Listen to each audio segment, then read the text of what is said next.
What is up, YouTube?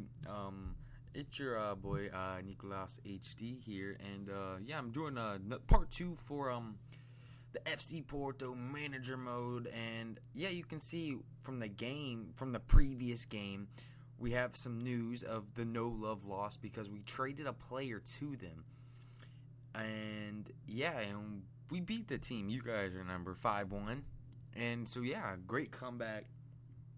It was a good game, and you can see we're just chilling over the news because this is post commentary. I don't know why I kept it on that so long. And during the transfer window, as a manager, I was looking and I was like, you know what? We have a lot of youth talent, and I want youth talent. But our youth talent, some of them just don't have that speed, and there's younger guys or see there like 19, 20. And so I got my eyes keen on one person from Egypt, Salah, and yes, we sold Gonzalez. He was 32 years old. I don't know why I keep saying 30, but remember we got Kovacic, and Kovacic is actually proving very worthy for this team, and I'm actually surprised that he's doing so well. And then we got our game up, FC Porto versus. I don't know how to pronounce that, to be honest. I'm going to try, I don't know, it's Ferreira, but I don't know. Sorry, guys. I'm not Portuguese, so I'm sorry about that. I know the team. They're a decent team that we're going against, and, you know, they didn't really, from the manager, I was looking, I was like, you know what, I feel like FC Porto could win this game. And my team goes out there with some high moral. And you can see there goes the crossbar curse once again, striking Porto, not letting them take a lead.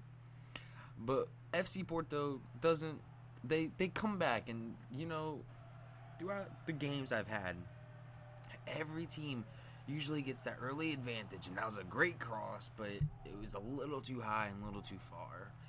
But every team seems to take advantage of FC Porto, and they shouldn't, because FC Porto, 1 second, you see that goal, luck, and we get the goal, we get the lead in the 30th minute. It's not very deep in the game because it's before halftime, but at least we got the lead, and it proves that we have a chance at even winning this league, and that's what I hope to see, because FC Porto is a very good team, and what teams seem to, that was a great shot, but what teams seem to do is take advantage, and they get the early lead, and then they seem to park the bus against FC Porto, and FC Porto is just too good, and you can see the stats. We are crushing these people, the team that we're versing, and they're a decent team. They're not a horrible. They've been, I think, in one of my other managers things I played before the YouTube series, and that was a great chance, but horrible strike. But I had them in my Champions League. But back on topic, teams take advantage, and they just think FC Porto isn't gonna score back. But FC Porto has proven every time, every game, once they get scored on, they come back and to win it. And it's an amazing thing because FC Porto is a great squad, and I look to improve it. A lot of good youth players, and I'm glad I got signed on to this team. And you can see we are going deep to win, but we don't score, but we still get that 1-0 win. Our fans at home are screaming, they're happy, they're like, FC Porto going to do good this season. And again, sorry if you hear me breathing, but like I said in previous videos, my mic picks up everything, and if someone wants to tell me how I can fix that or something I can do to my mic, that'd be awesome. But yeah, back to the thing. You can see the top scorers. Benfica has someone as the top scorer, and you know, FC Porto, they ain't the best friends with Benfica.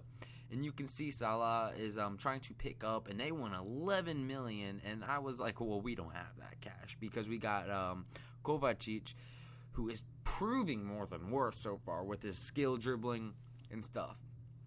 And I was like, you know, who can I switch out for Salah, who we don't need? And you know what? Even though I'm giving away all my old guys and people that we could use as a captain maybe later on in the squad, I saw this guy. He was unhappy and, you know, right wing. So I was like, you know what? we'll give the deal and see what FC Basel says. And they accept it. And we're like, you know what? We could really use Salah because he's a very fast player. He proved his worth against Chelsea. And you know what? So I give him 5%, 4-year contract. And I was going to do important or squad rotation, but I was like, I don't feel he would accept that. So I did crucial. I think I did crucial. I'm pretty sure I did crucial. I did crucial. And we offered him a $45,000 wage. And we submit it. And he accepts. And we go straight in and accept it. No stalling. We just accept it. And we got Salah, which is amazing. And I'm proud that, or not proud, but I'm happy we have him because he's a good team player. And I could feel that later on, if I can get him good and get him some good, decent training, that he could be a top player for our team later on. So that's why I picked him up. He's got speed. He's a good dribbler. He's a great skill dribbler. He has flair, and you know what? That's everything a player we could have as a player. But Josu, I think that's how you pronounce it. I'm really trying, guys. Some of these players I really don't know how to pronounce.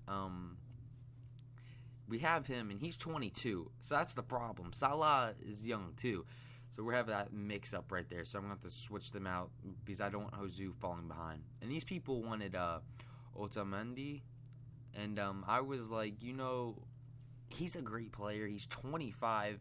If he was in his 30s, I probably would have let him go. But 25, I was thinking real long and hard, and I was like, you know what? I can't do it. We have Maicon, I know, but I really would like to use him because he seems a little more vital than Maicon. And I'm surprised that was about all the transfers we were asked of throughout that whole window. How many people wanted our players? So we go straight into the next game against, I'm pretty sure this team is from Ronaldo's hometown. And they get the first great chance, and doesn't connect well with them. But then we go down the sides, and we don't get a good header. But don't give up yet because Salah has the ball. He's trying to prove his worth. This game is like a ground game for him to see. And he gets a great shot off, but it just doesn't connect well with his foot to the ball. But I have a feeling Salah is going to be good because he's just trying to get in his plays. And we get the early lead. It's a great feeling for any manager to know that his team knows how to play under him. And it's just great. And we almost got a good, but it was not a good header. And he knows he messed up. But Salah is trying to prove his worth. He wants to be in the first team. He doesn't want to be pulled off that. And so we almost score again here, but we couldn't. It was the bicycle kick clearance. And so they start halftime. And Salah's just going out there, and he's just trying to prove why he's one of the best players, or going to be one of the best. And we get a good shot off, and the keeper blocks it for their team. And Salah, he looked okay. He looked decent. But then we get another goal, and, you know, at this point, I'm like, this team is one of the lower teams. So I respect them for trying, but FC Porto is having a great season, and you can't really just come at FC Porto. Even in away games, I mean, we're winning 2-0 away, and it's just amazing. You see Kovacic try to give it, but the guy takes a horrible shot. And like I said, Kovacic is proving he's more than worthy to play on the starting 11 for the team. And you can't give him that much space because obviously he's not missing from there.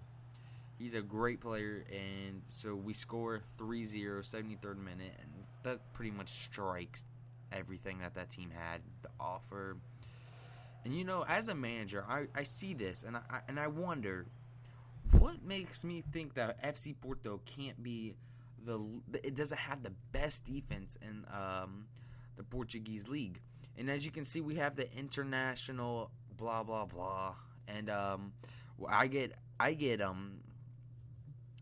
they say I'm doing great, the management and everybody, and Josu's getting a little angry at me. See, there's the problem, because I'm the manager or head coach, and I think what I say shouldn't affect him. He could be upset, but he's playing on the team. We're 3-0. You can see the league, and we're doing great. And so, yeah, we're doing good as the season goes, and we plan to do better. And you can see the news that the fans are happy to have me on board.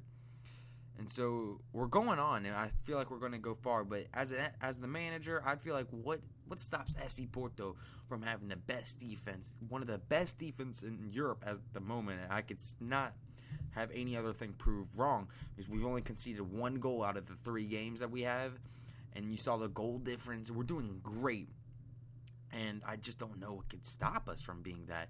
And we have a great attack so far, and we could keep going. So that's all I have for this episode, guys. And I don't want this commentary to go over and not have a video playing, because then that just gets really bad. So I'm going to end it. But thank you for watching. And even though I didn't get that much views on my last video, but not that many subscribers, I got 6 subscribers from that one video, and I think it was at 23 views, and that actually feels great for a first time video. So thank you guys for watching, and I hope you have a great day. Peace.